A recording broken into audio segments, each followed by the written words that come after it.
बिस्मिल्लाहिर्रहमानिर्रहीम। अस्सलाम वालेकुम। एमए फाउंडेशन स्कूल में खुश आमदीद। ये आपकी तीसरी जमात की उर्दू की किताब है। आज हम इसमें से सबक पढ़ेंगे मेरे हमसाए। ये सबक पाकिस्तान और उसके हमसाया ममालिक के बारे में है। हमसाया उसे कहते हैं जो कि आपके इर्द गिर्द या पड़ोस में रहते हों। आइए अब सबक पढ़ते हैं। मेरे हमसाए जो कि पाकिस्तान अपने हमसाए के बारे में अपनी ज़बानी सुना रहा है। मैं पाकिस्तान हूँ। मैं एशिया में वाक़ हूँ जो सबसे बड़ा बर-ए-आज़म है। खुश्की के बहुत बड़े टुकड़े को बर-ए-आज़म कहते हैं। खुश्की के बहुत बड़े टुकड़े को बर-ए-आज़म कहते हैं। दुनिया में कुल 7 बर-ए-आज़म है। एक बर-ए-आज़म में छोटे बड़े बहुत से ममालिक होते हैं। मेरे हमसाया ममालिक भारत, चीन, अफ़गानिस्तान और ईरान हैं। मैं इन मुल्कों के बारे में आपको कुछ बातें बताता हूँ। भारत। पाकिस्तान की मशरक़ी सरहद भारत से मिलती है। भारत की आबादी तकरीबन 1.25 अरब है। वहाँ बहुत सी कौमें आबाद हैं। वहाँ कई ज़बानें बोली जाती हैं, मसलन हिंदी, पंजाबी, गुजराती, बंगाली, मराठी, मलयालम वगैरह। भारत में हिंदुओं की अक्सरियत है। इसके अलावा वहाँ बड़ी तादाद में मुसलमान, सिख, ईसाई और बुद्ध मत के मानने वाले भी रहते हैं।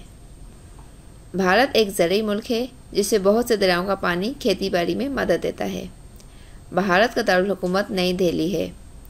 भारतीय बच्चे स्कूल जाते हैं और अपने वालिदैन के कामकाज में उनकी मदद करते हैं। मसलन देहात में रहने वाले बच्चे ज़राअत यानी खेती बाड़ी में अपने घर वालों का हाथ बटाते हैं। चीन। पाकिस्तान के शुमाल में चीन वाक़ है। चीन में एक ही कौम आबाद है और उसकी ज़ुबान चीनी है। चीन में मुसलमान अक़लियत में हैं यानी उनकी आबादी कम है। चीन की आबादी 1.25 अरब से ज़्यादा है। चीन रकबे के लिहाज से भी एक बड़ा मुल्क है।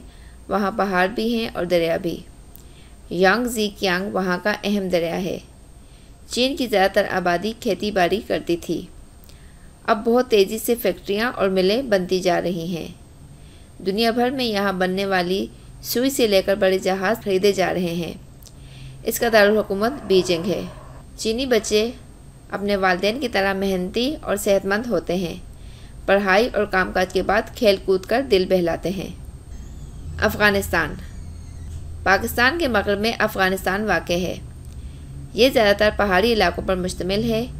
यहाँ का आम पेशा ज़राअत, तिजारत और कानकुनी है। अफ़गानिस्तान में ज़्यादातर पश्तो, दर्री और फ़ारसी ज़बानें बोली जाती हैं।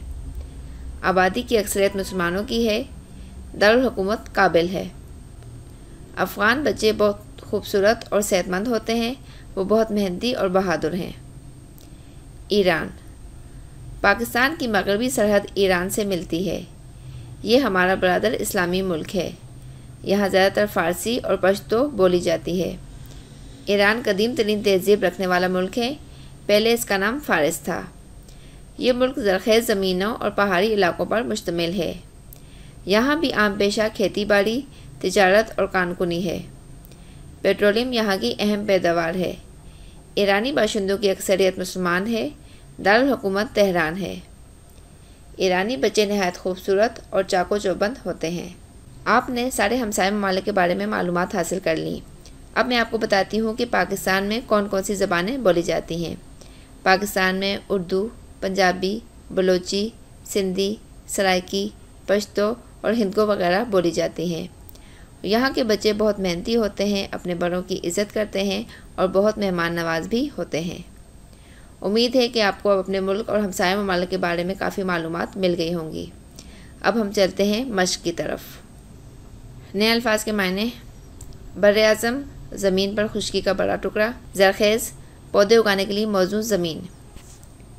कदीम तरीन बहुत ज़्यादा पुराना। हमसाया पड़ोसी। अक़लियत तादाद में कम होना। तहज़ीब, रहन सहन और तौर तरीके। दुरुस्त जवाब के दायरे को पेंसिल से भरिए और खाली जगह में लिखिए। पाकिस्तान बर-ए-आज़म देश का हिस्सा है। Europe, Asia, Africa, America. Asia. Number 2, Pakistan की मशरक़ी सरहद देश से मिलती है। ईरान, अफ़गानिस्तान, चीन या भारत। भारत। नंबर 3, देश में हिंदुओं की अक्सरियत है। पाकिस्तान, भारत, ईरान, अफ़गानिस्तान, भारत। चीन का दारुल हुकूमत देश है। काबुल, कराची, बीजिंग या नई दिल्ली, बीजिंग। सवालों के जवाब कॉपी में लिखने हैं। बर्र-ए-आज़म किसे कहते हैं? भारत के दारुल हुकूमत का नाम लिखिए। चीनी बच्चों की ख़ास बात क्या है? अफ़गानिस्तान के दारुल हुकूमत का नाम लिखिए। ये मज़मून किसकी ज़बानी लिखा गया है? पाकिस्तानी बच्चे कैसे होते हैं? 2 खूबियाँ लिखिए।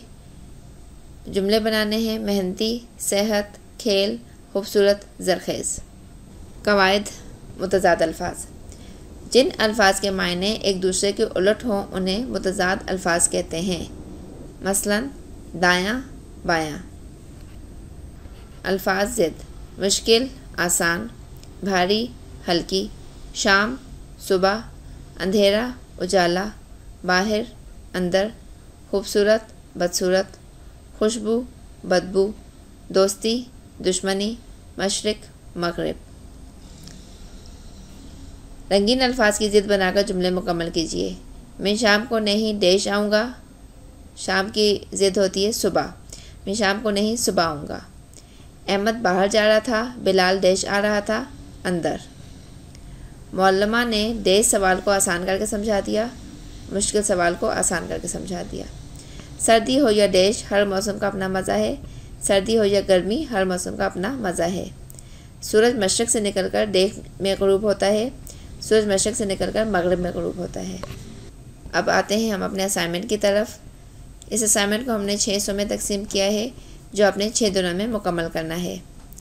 पहले दिन का काम है किताब के सफ़र नंबर 38 से सबक मेरे हमसाए की रीडिंग करें और कॉपी में टाइटल पेज बनाएं। दूसरे दिन का काम है सफ़र नंबर 40 से नए अल्फाज के मायने और दुरुस्त जवाब चुनकर कॉपी में लिखें। तीसरे दिन का काम है सवालों के जवाब कॉपी में लिखने हैं। बर्र-ए-आज़म किसे कहते हैं? भारत के दारुल हुकूमत का नाम लिखिए। चीनी बच्चों की ख़ास बात क्या है? अफ़गानिस्तान के दारुल हुकूमत का नाम लिखना है और पाकिस्तानी बच्चे कैसे होते हैं। चौथे दिन का काम है जुमले बनाने हैं। मेहनती, सेहत, खेल, खूबसूरत, ज़रख़ेज़। पाँचवें दिन का काम है किताब के सफ़र नंबर 50 से मदद लेकर चिड़ियाघर की सैर पर मज़मून लिखें। और छठे दिन का काम है अलीफ और नून गुना लगाकर जमा बनाएं, जैसे नदी से नदियाँ, कश्ती, पहाड़ी, परी, तितली, बिल्ली, गुलहरी, मछली, कुर्सी। और किताब के सफ़र नंबर 42 से अल्फाज ग्रामर की कॉपी में लिखने हैं। पहले दिन का काम है किताब के सफ़र नंबर 38 से सबक मेरे हमसाए की रीडिंग करनी है और कॉपी में टाइटल पेज बनाना है। रीडिंग आप लोग कर चुके हैं और अब कॉपी में टाइटल पेज बनाना है इस तरह। दूसरे दिन का काम है सफ़र नंबर 40 से नए अल्फाज के मायने और दुरुस्त जवाब चुनकर कॉपी में करें। बर्र-ए-आज़म, ज़मीन पर खुश्की का बड़ा टुकड़ा। नंबर 2 ज़रख़ेज़, पौधे उगाने के लिए मौजूद ज़मीन। नंबर 3 है कदीम तरीन, बहुत ज़्यादा पुराना। नंबर 4 है हमसाया, पड़ोसी। नंबर 5 है अक़लियत, तादाद में कम होना। नंबर 6 है तहज़ीब, रहन सहन और तौर तरीके। दुरुस्त जवाब चुनकर खाली जगह में लिखें। पाकिस्तान बर्र-ए-आज़म देश का हिस्सा है, एशिया। नंबर 2 पाकिस्तान की मशरक़ी सरहद देश से मिलती है, भारत। नंबर 3 है देश में हिंदुओं की अक्सरियत है, भारत। नंबर 4 है चीन का दारुल हुकूमत देश है, बीजिंग। तीसरे दिन का काम है मंदरजे ज़ैल सवालों के जवाब कॉपी में लिखें। सवाल नंबर 1 बर्र-ए-आज़म किसे कहते हैं? जवाब खुश्की के बहुत बड़े टुकड़े को। सवाल नंबर 2 भारत के दारुल हुकूमत का नाम लिखें, नई दिल्ली।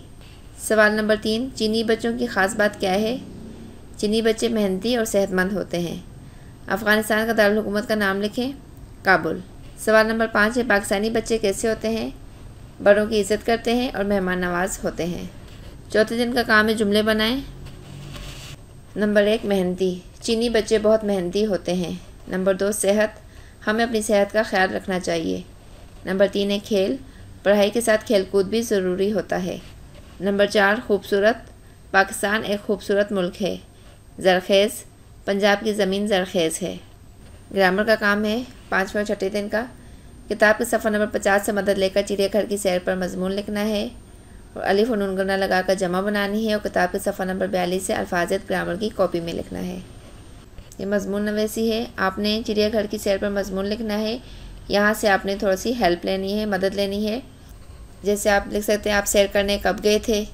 गर्मी की छुट्टियों में गए थे, पिछले इतवार को गए थे। कहाँ गए थे? उस जगह का नाम लिखना है।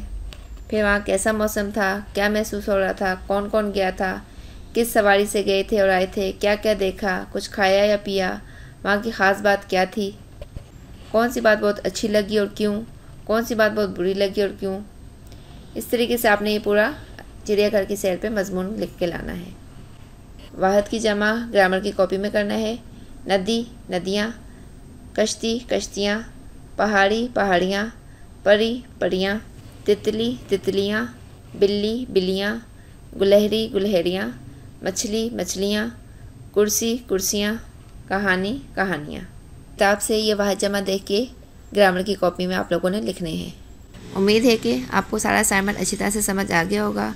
अब आप लोगों ने साफ़ सुथरा अच्छी राइटिंग में लिख के इसको टाइम पर जमा करवाना है। मुझे इजाज़त दें। अल्लाह हाफिज़।